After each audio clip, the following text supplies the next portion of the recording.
Live from Mexico City, this is The Morning Break with Graham Stanley, and you are listening live. Hello and welcome to The Morning Break. My name is Graham Stanley. My special guest today is Tara Walsh, Global Education Lead and PH candidate at Monash University in Australia. We'll be talking about lots of things, but the main topic of today is video learning.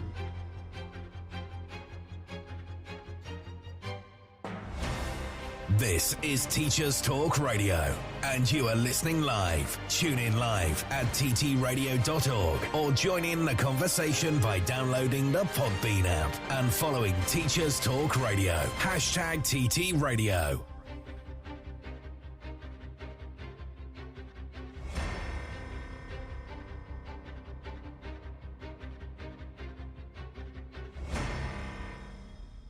Welcome to The Morning Break, everyone. I'm Graham, speaking to you live from Mexico City. On today's show, I'll be talking to Tara Walsh. Tara got in touch through the Teachers Talk Radio website link, where we ask if anyone wants to be a guest on the show. You can do that too if you want. I'll be talking to Tara right after the Teacher Talk Radio news.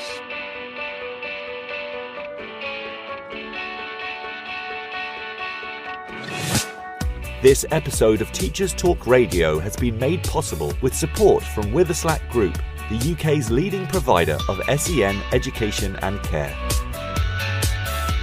They're here to support you too through an ever-growing offer of free resources, including webinars, podcasts, articles, and events aimed at supporting teaching professionals like you.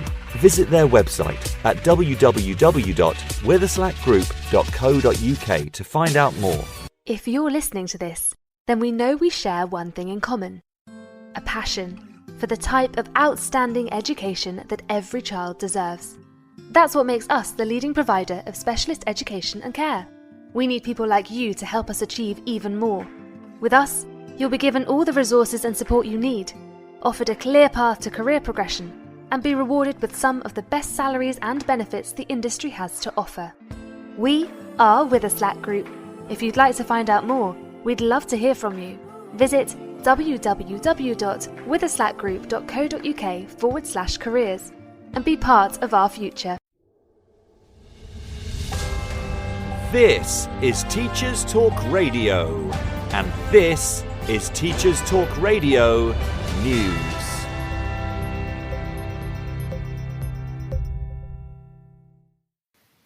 The Scotsman reports on strike action by Scottish teachers planned to take place in the coming weeks. Scottish Education Secretary Shirley-Anne Somerville has said there is no separate pot of money to fund an improved pay deal for school staff, and that any improved pay offer would involve diverting cash from other areas. Strike action was announced after recent ballots and will be the first such action for almost 40 years. School staff are due to strike on November the 24th, after members of Scotland's largest teaching union overwhelmingly voted in favour of the industrial action. The EIS union said 96% of its members backed the action via a ballot, which saw a turnout of 71%. The most recent offer of a 5% pay rise was rejected 3 months ago. Ms Somerville told the Scotsman that she was absolutely determined to try to reward staff with a pay rise closer to the 10% being sought by unions, but warned it would lead to difficult decisions in other areas. In Wales, school children have been given the green light to support their national team in the group game against Iran. The Welsh Government has agreed to let schools decide how to manage the timetables during the game, which kicks off at 10 a.m. on Friday the 25th of November. The team is in the nation's first World Cup for 64 years. The FA of Wales has organised a Football Friday for the day of the Iran game. Around 1,100 schools throughout the country are preparing for a full day of football activity. The Welsh FA has created packs including bunting, footballs, flags and posters to mark the event. Skills sessions, inter-school matches and football festivals are also planned for either side of the Iran game. Pupils in both primary and secondary schools are planning to take part in the events. FE Week focuses on the efforts of colleges across the country that have been instrumental in helping refugees from the war in Ukraine build a home away from home in the UK. Since the war began, around 7 million citizens of Ukraine have left their homes and almost 150,000 have found sanctuary in the UK. The country's colleges have dedicated their efforts to laying on ESOL courses to help refugees master English, as well as other learning opportunities designed to help Ukrainians settle in. Whilst numbers vary from area to area, some colleges have signed more than 100 Ukrainian students onto courses. And not just for ESOL. At least 1,200 students are on A-level or other post-GCSE courses. But it's not just about teaching English. College staff have also worked to provide other practical support, such as free bus passes, lunch vouchers, and loaned laptops. The full story can be found on the FE Week website. Finally, a new resource for secondary school-age pupils has been launched to encourage young people to consider a career in the veterinary professions. The British Veterinary Association has endorsed the Vet Team in a Box resource, produced by University of Liverpool. The resource is designed in line with the Key Stage 3 national curriculum and helps students participate in scenarios which aim to demystify the veterinary professions and remove perceived barriers to joining. The resource will be available later this month. This has been your Teachers Talk Radio News with Joe Fox. This is 2 Minute Tech with Steve Woods, your tech briefing on Teachers Talk Radio. Hello! This week let's talk gadgets and tech that helps us teach, but also might be something to hint at for a gift in the near future. Before I start, I'd like to define tech as anything that's been made that makes a difference to how we interact with the world, usually for the better. A pencil or scissors, for example, are classed as tech in my definition. That being said, let's look at what a few internet searches have brought up as must-have tech for teachers. Mini whiteboards, a favourite of Nathan Ginn, have got to be super useful. Things to watch though is pens running out.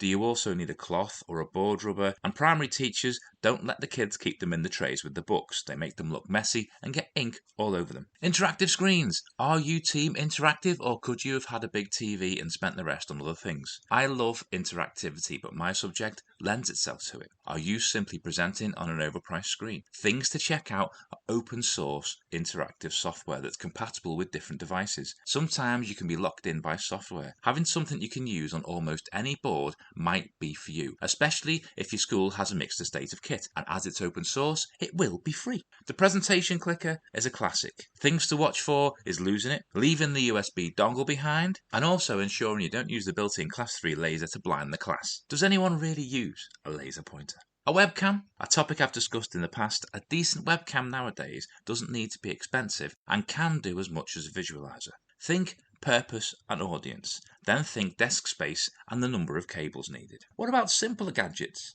Feedback stamps. With these, I'd just be certain the way feedback is given isn't going to change before you buy them to get value for money from the stamp. Ninja pens. Is it a ruler? Is it a pen? No, it's a spirit level and also a flat and cross-headed screwdriver.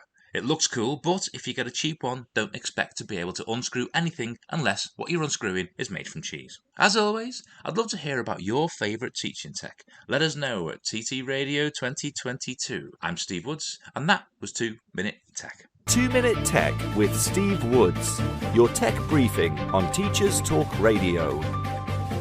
So, hello, Tara. Hi. How are you? I'm pretty good. It's not too early here, thank goodness. It's at 8 a.m. So thank you for letting me chat to you. So it's nice to meet you, Tara. I would love to know more about what you do. As I understand it, you are Global Education Lead and a PhD candidate at Monash University in Australia. Is that right? Yes, that is correct. But what does that mean, right? Exactly. Oh, well, so a global education lead. So I work at an educational media company here in Australia called ClickView. Mm-hmm. And we have, we're basically a Netflix for education. And we have platforms in the US, UK, and Australia and New Zealand. And so my role is at the company to put an educational lens on things that we do. So it might be on product design, which is where I'm working quite a lot at the moment. Mm-hmm. It could be on thought leadership. It might be around marketing and messaging. So I kind of work primarily in product and content, but I do work across the business to sort of make sure there's that kind of educational lens, in particular around video learning, which is what my PhD happens to be in. And I used to be an educator. So I started as a secondary school teacher. And then when I moved to Europe 11 years ago, which I'm now back in Australia, so I've gone around the world, I moved out of that and got into some media production, which is where I have stayed and will stay. And so, yeah, that's what that means. So your PhD is in video learning then, is it? Yes. So I'm at the very beginning of my journey, like a year in, but I'm part-time. So I'm still kind of deciding the exact mode of it is, but it's definitely around video learning, but particularly active learning and particularly how, although I've worked in media production, so I know quite a bit about video design and sort of the elements that underpin really good design for video. What I'm more interested in is teachers don't actually create their own video that much. Some do, but most are using video from YouTube specifically, or ClipView, but definitely YouTube's. You can't compete with YouTube. So for me, I'm kind of really interested in how can a teacher use any video that happens to be good for what they're teaching, because that's how you look for a video. I need something to help teach, I don't know, something tomorrow that I am either unfamiliar with or they're sick of hearing me speak, and it'd be good to have a variation. But so my particular area is how could they optimize that video through their teaching practice or through tools that they can use with it, like Edpuzzle, to make that learning stick. And so that's what I'm interested in, and where that ends up in the next couple of years, I do not know. Oh, but that's part of the excitement, isn't it? Going on the journey to find out. 100%. I think I drive my supervisors crazy because I come in every couple of weeks because I meet with them regularly and they're amazing. And then I obviously share what I've been doing, and then I come up with some harebrained scheme or some little thing that I've been thinking of, and I think I exhaust them, but they're so lovely. They put up with me. So how did you become interested in media and education, video in particular? It was while you were in Europe, is that right? Yeah, so I was, when I moved to Europe, I was living in Northern Ireland for a long time because my partner's an academic, so we moved for his job. And I was originally, when I left Australia, I worked in learning and development. So I got out of teaching in the K-12 classroom and moved to sort of professional development and soft skills training for PhD students, funnily enough, or graduates particularly. But it just didn't really love it like I loved being in the classroom. And then one day, by luck or by chance, I'd had a particularly rubbish day at the job I was at, and I saw this job advert for a learning designer in a educational media company. I was like, you know what, that looks really interesting. And I applied for it and I got the job. And then I moved because it was a startup, then I ended up being like the director of innovation. And so I worked across the business to help producers understand education a bit more, right? Because a lot of them came from film and television backgrounds, and that they loved education, but they really had never been in the classroom and didn't really understand how teachers used video necessarily. I think they had a sense. They're not stupid, obviously. And so I used to then work with our production teams to get them to understand use, but also multimedia theory, so they could optimize the videos for learning. Then from that job, the company that was at happened to be a partner of the company that I'm at now. And that's where I'm going to stay, because it's just, video is a powerful medium. Everyone's watching video. Kids love video, but let's make sure that when it's being used for education, that it's actually like not just an entertainment or just being used to engage students. Like, to me, that's a very important piece. Teachers often say to us, oh, we use video for engagement. Totally get that, right? But actually, and we know engagement can lead to learning, but not necessarily. So for me, it's like, right, okay, that's great. You got them engaged. So now I want to make sure that you can get the kids to learn from that video, because I actually, funnily enough, hate learning from video. I would rather read a book. I'm old school, right? Like I love reading, and to me, sometimes I use a video to help me, but typically I do not. I'm very unusual like that, but despite that, I see that it's a very powerful tool, but it's not something that I would use necessarily. It's ironic, isn't it? It is a little, but did you, when you were a teacher, did you make any videos yourself for class, or is that the idea of teachers doing that? Did that come later? I didn't, because that was in the time, because I started teaching in the year about 2002. So I was always tech savvy, but we didn't really have mobile smartphones in the way that we did now. Really, that kind of explosion of teacher kind of making videos has happened in the last 10 years specifically. It has happened before for sure. But when I was teaching, I'm a history teacher, and I used to use video a lot in my class, but it was tapes, right? Videotapes. And because as a history teacher, a video, not necessarily a whole movie, but movie clips and documentaries are such powerful tools to help students understand the times. So if you're teaching the French Revolution, the kids don't really get what life was like. So sometimes a movie with the costuming and the grit and the dirt gives them sense of what it might have been like, because it's such a foreign concept to them.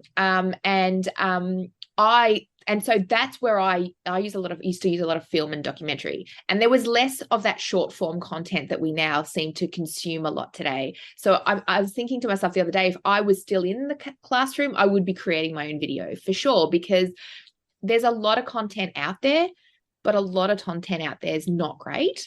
And sifting through the content is time consuming, and teachers just don't have the time. So when teachers do make their videos for themselves, they're making it because they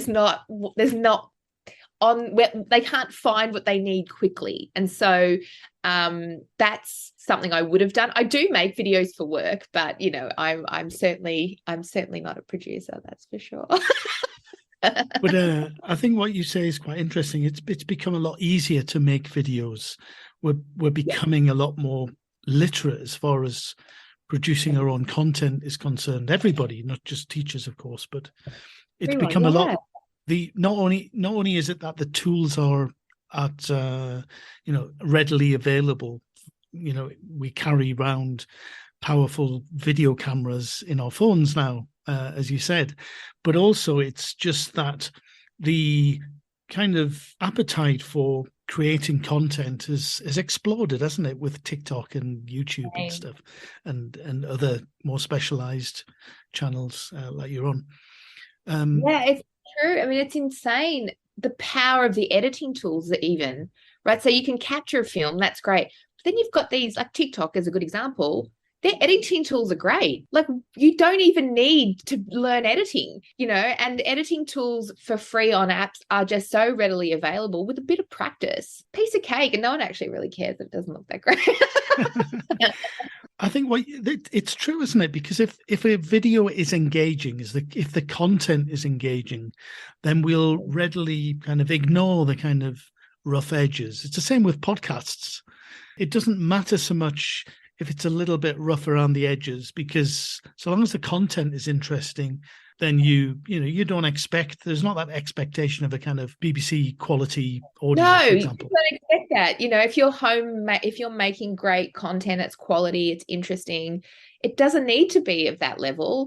And this is why we have so many influencers, It does concern me slightly from an education point of view, because sometimes they're talking stuff and that, they're not credible in the areas that they're talking about. And unfortunately, people can't decipher that, because personality can actually be a bit of a detriment to that. But by and large, I think it's a good thing.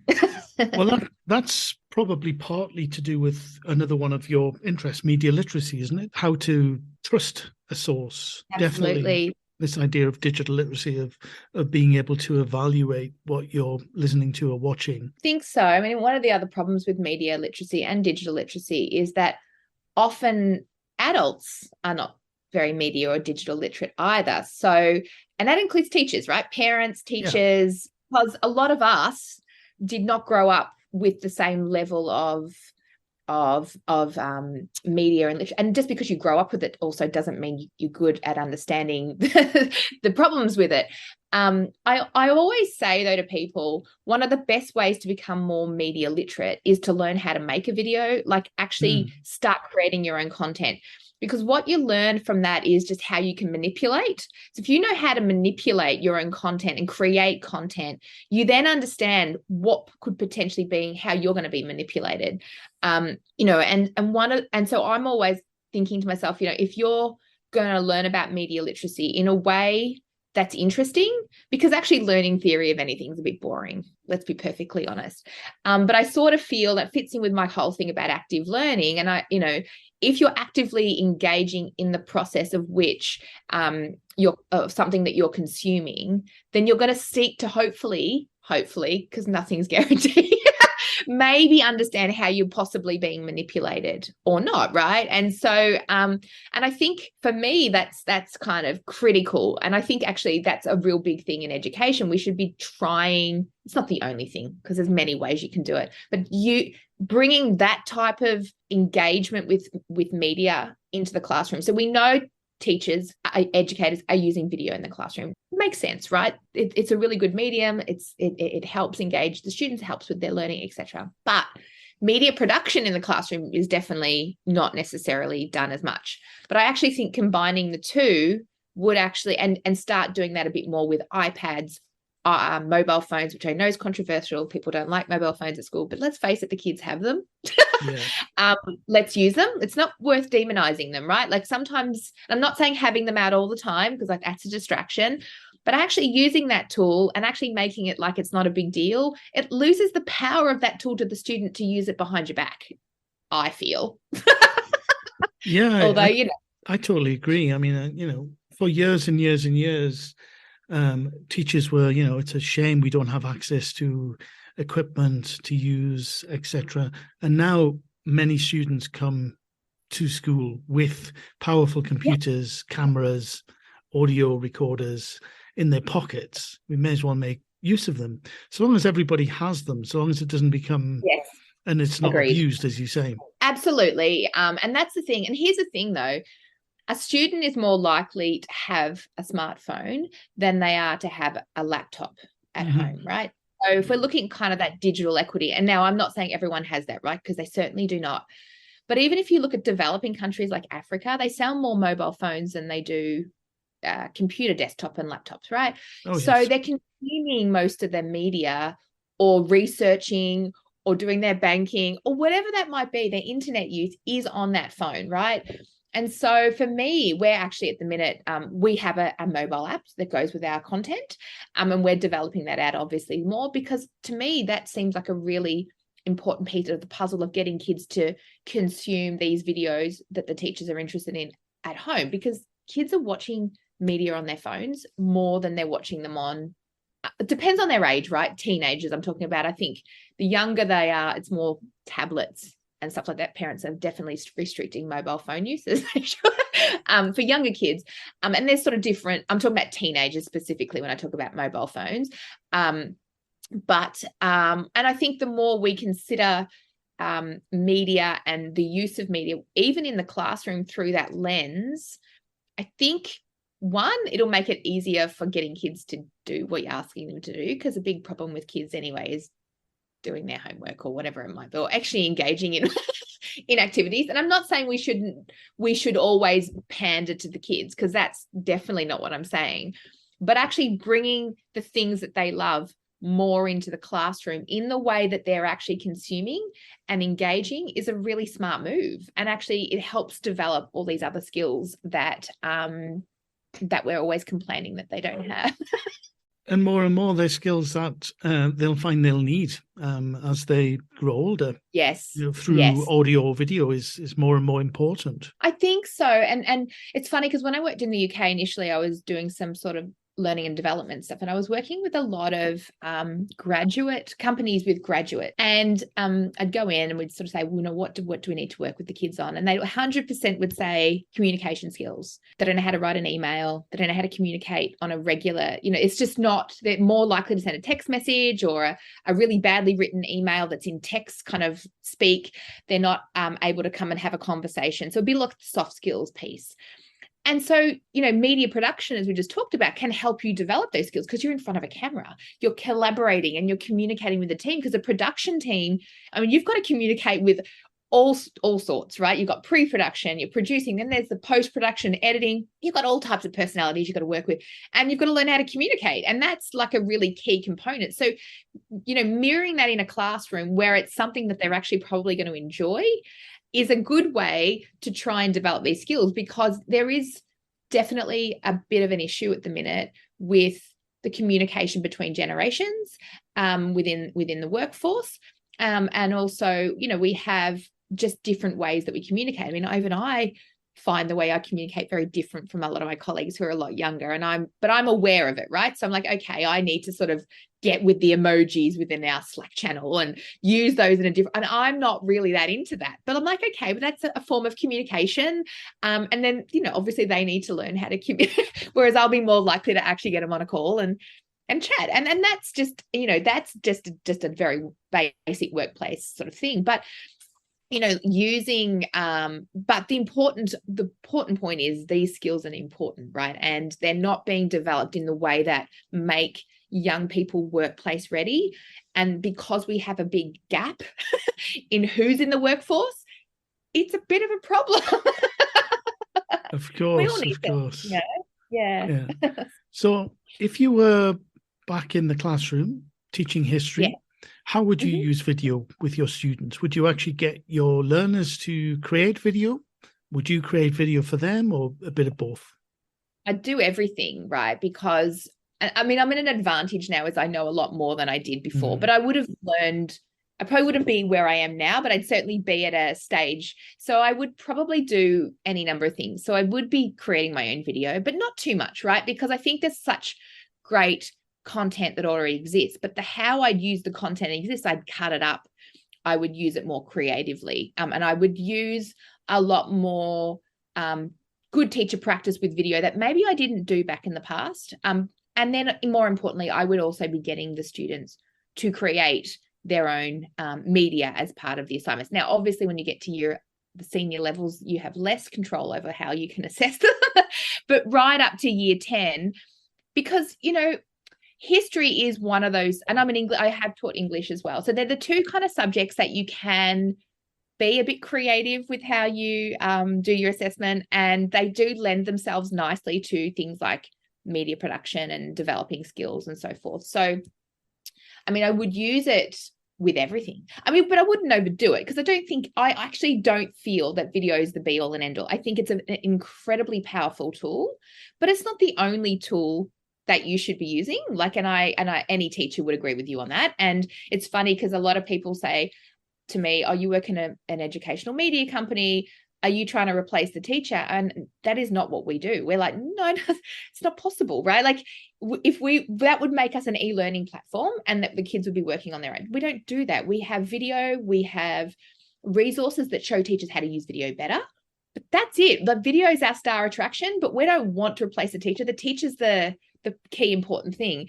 And so for me, I would and the thing is, right, with video, it's about just getting in there and having a good time as when you're creating it as well. So, in answer to your question, which has been a bit long-winded, I would do everything, but I wouldn't probably know as much as I know now. Like I just happen to have worked in media production. I would be at a different level.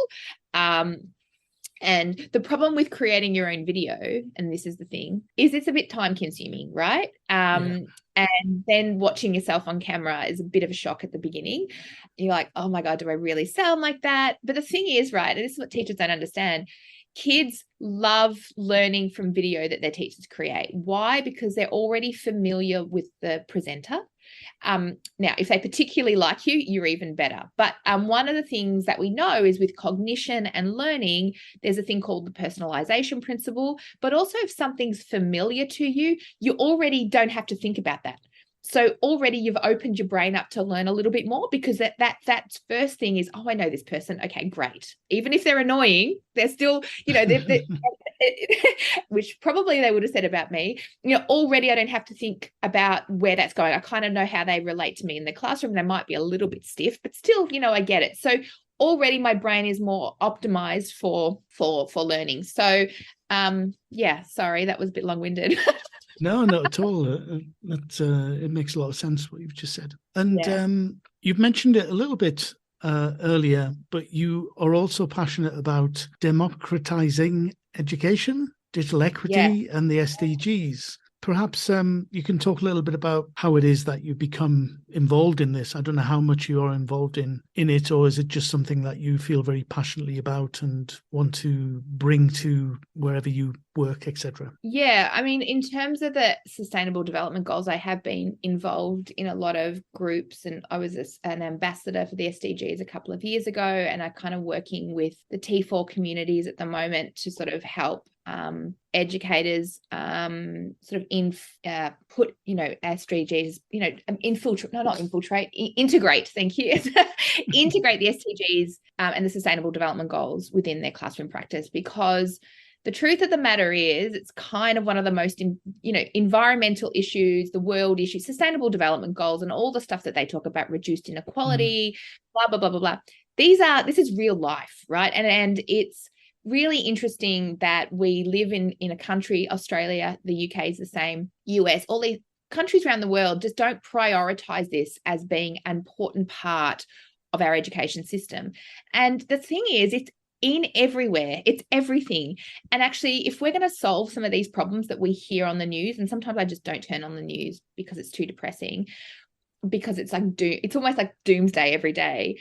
Yeah. We just need to integrate it within our education systems and start making actions on a more local level. I mean, at the end of the day, that's where it is. You start local. It could be your local community, as in your school, and you start integrating your practices and just making little changes, and things will.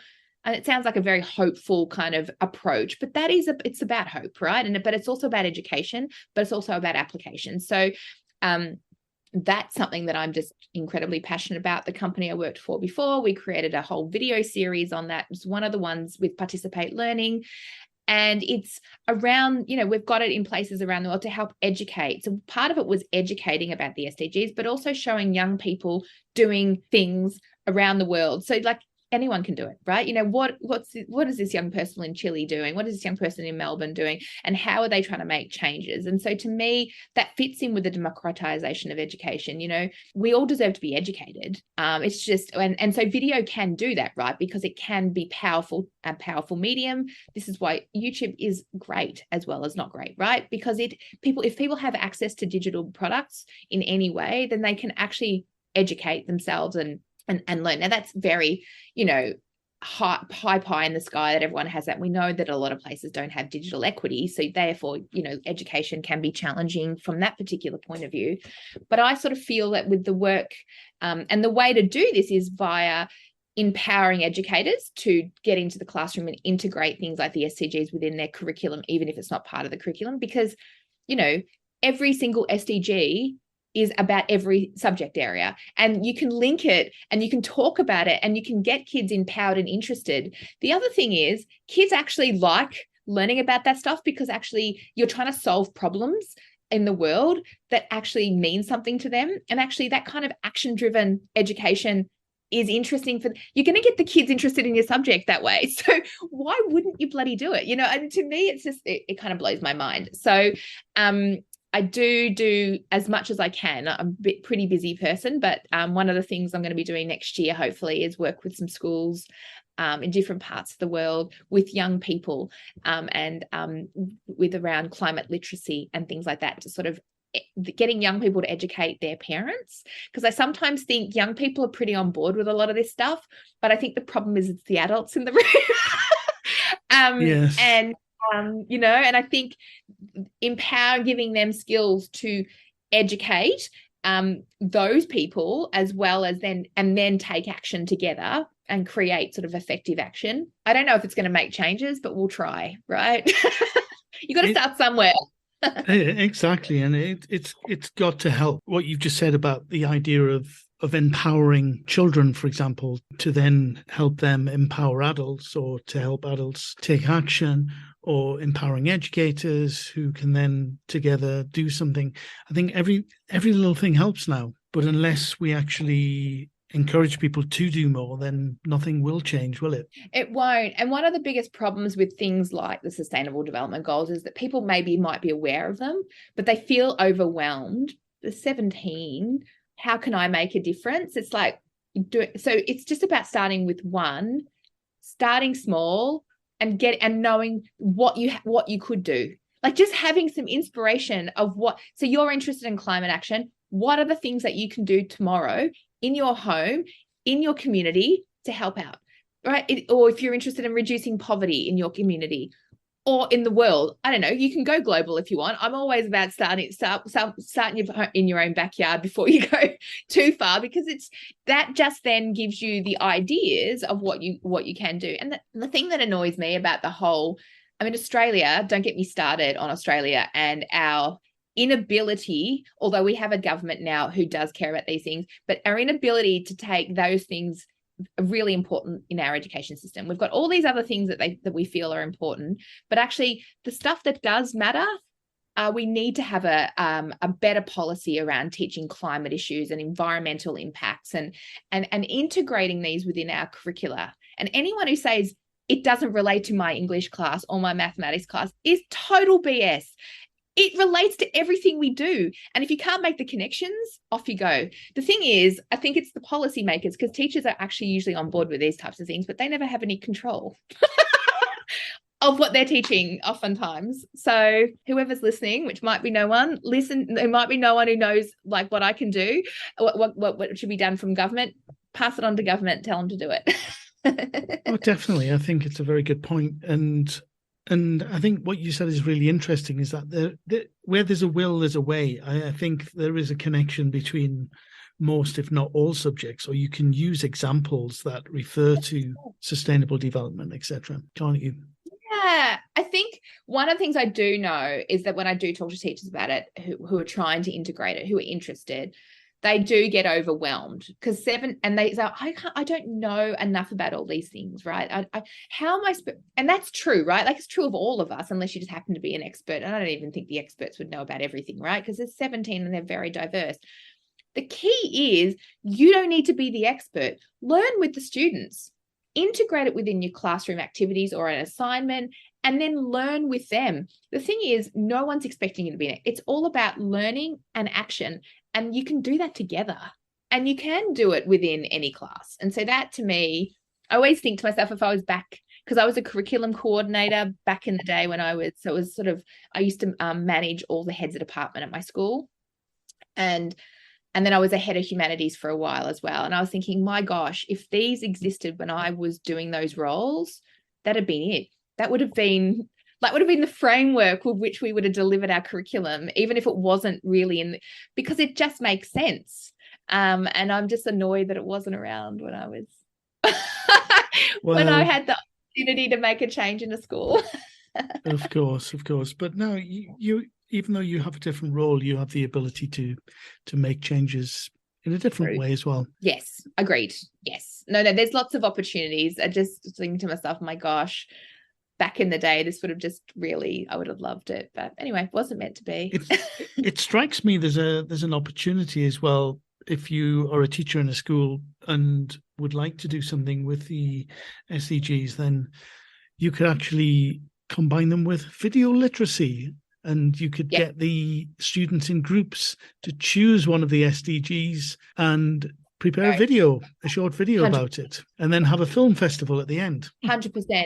Even take down social media if the kids were old enough, right? You know, exactly, you could even collaborate. I mean, the thing is, there are so many schools and teachers around the world doing the most incredible things. So I'm on Twitter and on LinkedIn a lot, so that I can keep on understand, because I'm not in the classroom anymore. And for me, I really want to empathize with, but also be inspired. And so obviously I follow a lot of educators and groups that sort of are in the looking at educating for the SDGs. And there are so many amazing people. There's a really thriving community. Not everyone's digital and on social media, I get it. But it's incredible the kind of things that I see. And I'm constantly inspired. So, you know, if anyone listening is interested, get on to Twitter, particularly. You know, if you want to get inspired, and if you contact these people, they'll get back to you, right? Like they'll talk to you because they're just wanting to share what they're doing because they're passionate. That community is I feel humbled in their presence. There's so many amazing. Oh my God, they're crazy. So creative. Putting you on the spot, can you think of any particular examples at the moment of what you've seen, or you don't have to mention any names, but any kind of inspiring projects that you've come across, or teachers doing work that you think, wow, that was really good? Yes, I'll even name this person because he's just amazing. So he's an educator in New Jersey, and he's a tech teacher, and he teaches across the school, and he has all these amazing programs. But there's one, and they all link to the Sustainable Development Goals. Everything's about it. So Ronald, I'm going to send this to you because I think you need to shout out. But he does this thing called Shoes for a Cause. So, and this is one of the many projects, but this is the one that sticks in my mind. So basically the students, primary students or elementary, they create, middle school as well. They create, they make a pair of shoes out of recycled material. And then they auction the shoes off. And then the money it goes to charity, right? So, and he does it every year, and it's just great. And he has such purpose in all of the kind of tasks. He only has the students for like a term at a time, so he has a very short window of time every year, and he gets to teach every student in the school basically.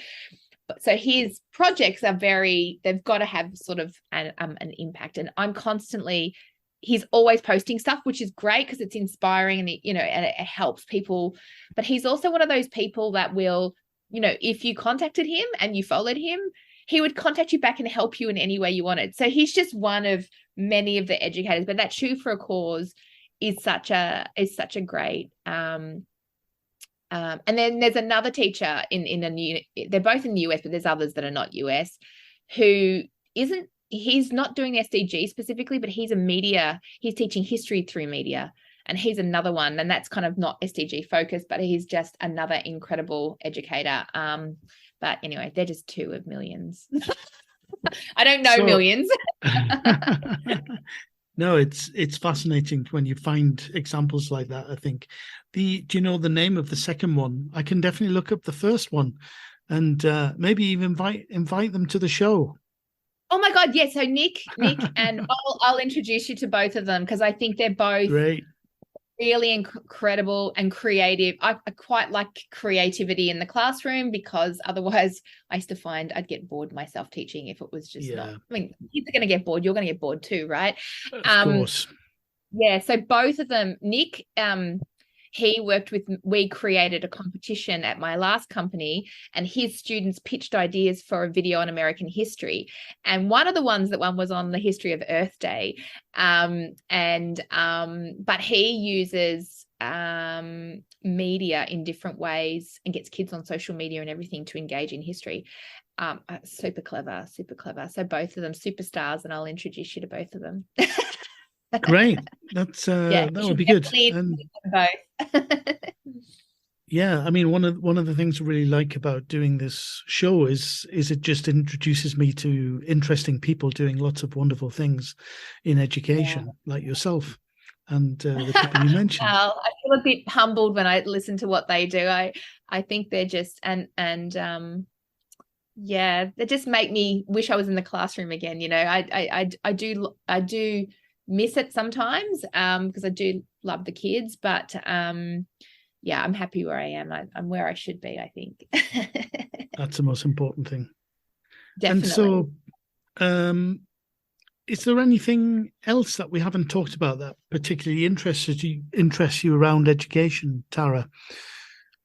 We've covered quite a lot, but we have, yes. The other thing that I'm really interested in, I mean, at the minute, I think one of the things that really is really of a concern for me at the moment is more just teacher attrition, and kind of where that's going to lead us. Because, COVID was particularly difficult for everyone, and now we're all back and things are just not quite the way they were. For a number of reasons. I think that will probably settle, right? For sure.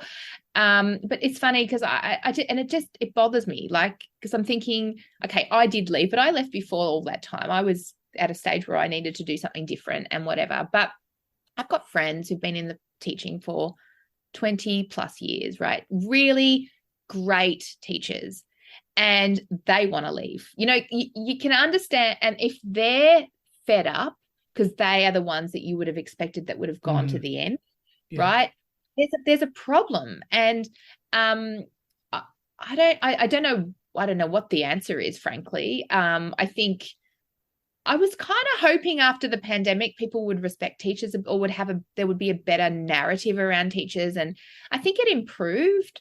But I still think that there's this kind of underlying sort of thing, and the UK would be the same as is. I work a lot with America, UK, and Australia, and there would be other examples in different parts of the world for sure. It's just that disrespect for it's not an easy job, right? And I know there are rubbish teachers, but they're not many. There's rubbish in everything, right? Most teachers are brilliant and working really hard. And sometimes people are just beaten down by the system, right? There's and I just think we just got to, I don't even know what the answer is. It just worries me, right? And if we're hemorrhaging, because here's the thing, right? We might be able to encourage millions more new teachers into the system. Awesome. Here's the thing, though. You can't have a profession of young teachers.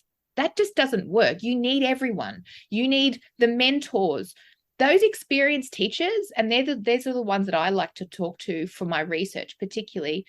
They give you the information that as a young teacher you're developing. You might be enthusiastic, the kids might love you, and you might be able to work all the hours in the day, and you might be a good teacher, but you're not great yet, right? No one's great in the first couple of years, but you can always see the ones that will be amazing because you're still learning and developing, and most of what you learn at uni you forget, right? Because that's life. And so I just wonder if we're losing all these teachers and they're retiring early, and these ones who are doing 20 plus years, what's going to happen, right? If you've got a whole, I don't know. Anyway, long-winded again, but it just worries me. What's going to, I completely agree with you. I think the friends that are teachers that you're talking about that are experienced and are thinking about leaving the profession, are they in Australia or are they in different parts of the world? Australia and the US are the couple of people that I'm talking about. Both of them are really good practitioners, had lots of different experiences from special needs or special education to whatever. And they're just like so exhausted. But also I think the problem is everyone's struggling. And so when everyone's struggling, it's really hard. Where if you've got a couple of people struggling, the people who aren't struggling can hold those people up and support them. Yeah. But if everyone's in the same position, the ones who are really, really struggling are really having it tough or because they've got no one to support them. And then the ones who typically got it all together, they have no one to support them either, right? They're definitely not going to have anyone because they're at the top. And in terms of ability to sort of deal with those, and resilience, I suppose, would be the best way. Yeah. So, and why are they struggling? In it's probably for different reasons, but is it because of the conditions where they're working, or is it because of the actual kids that they're having to teach, or is it a combination of the lack of respect that you mentioned before, plus the lack of rewards or conditions or benefits? I don't know. What is it? Do you think? It's a mixture of things, right? So if you're happy, the benefits mean less, right? If your job's all right and you're comfortable with your job, the benefits are not much of a problem. They might niggle you, but you're not going to be that bothered by them because you're happy in your job. But when everything else is going bad, the pay and all that kind of is coming into it because you're not happy. So the big issue I'm finding when I speak to people is that the kids a lot of kids do not have the ability to really interact with each other in the way they need to. So lunchtime is a zoo And if you've had an exhausting, and then it comes into the classroom, right? So there's spot fires that's schools, by the way, but that's worse. Apparently it's 100 times worse. And I would believe these people are not exaggerating. Then there's the whole concern of learning loss. Now, if you're particularly a maths teacher, I think it would be a very difficult time. Mind you, in Australia, we just had we have, like, you know how in the UK they have SATs, which we have like every 2 years. So grade 3, grade 5, year 7 and year 9, we have these things called NAPLAN. And so basically they they test to see where the kids are at, and then they rank the schools. Anyway, don't get me started on that. But anyway, the results came in recently for the NAPLAN and they weren't that bad.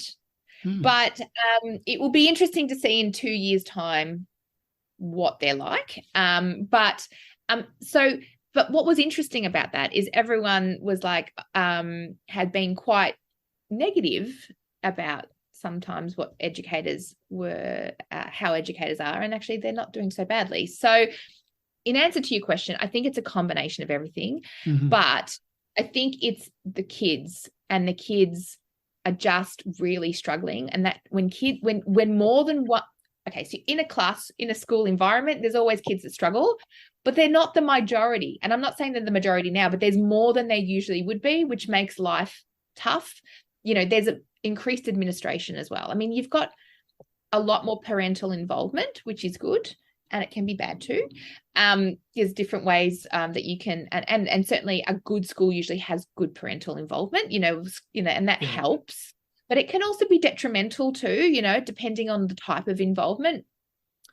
And also there's so much more compliance now. I mean, you've got to know how to be a first aider, a counsellor. You've got to do this. You can't, you've got kids who've got mobile phones who are recording teachers in class. It's just tough. And I don't know. I hope they stay. Yeah. I mean, what you did say, which is quite interesting, and I wonder how, or if and how there will be a change, is that during the pandemic, when parents were more involved in the education, homeschooling, etc., or they certainly spent more time actually having to teach their children or to help them learn, perhaps, or I'd like to think that that resulted in a degree of empathy for the teacher. And I think it did initially, for sure. Yeah. I do think it did. I do, 100%. And I do think that the narrative around teachers isn't as bad as it was, to be honest, right? But when everything is bad, even one little bit of criticism can make it worse. But I still think people need to have a better perception of teachers. I mean, and it's not everyone, but I think the media is a bit to blame, right? Because at the end of the day, if you can shut out that noise from the media, generally speaking, your community in your school is pretty good, right? There's going to be a few dicey people, but mostly that school and the families of that school will be very supportive of that environment. But then if you hear all this other noise coming from wherever, then it does make you feel inadequate, and it does just make you feel crap, basically. I mean, there's a recent survey come out from Monash, actually, where I'm in my studies, and teachers really, one of the things they said, they just wanted more respect. Like, that's come out of this year. And how do we do that? I don't know, but I think maybe raising the standard of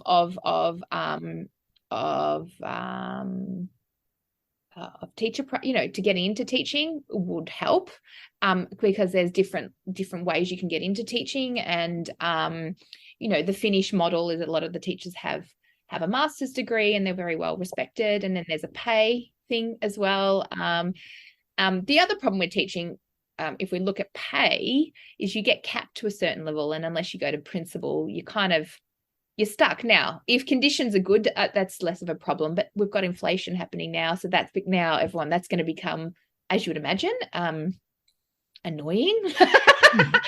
There's a lot of administrative work that they have to do now, which I never would have done when I was teaching, thank God. I'd be gone by now, I think. I probably would have left anyway. Yes. Well, we're kind of running out of the time that we have available, Tara. It sounds like I don't want to end on a down note. No. We've been talking about the problems with education. So I don't know, what is it about what you've seen about education that inspires you, or that that you think is something that perhaps the future, something that is there in the future that you think is a positive thing? If we can end on something a bit positive, I think that would be good. I agree. The thing is, I think what I love about education is the power of a good teacher, right? Like, a teacher is such an amazing and transformative person. And teaching, when you're a teacher, you have a lot of power.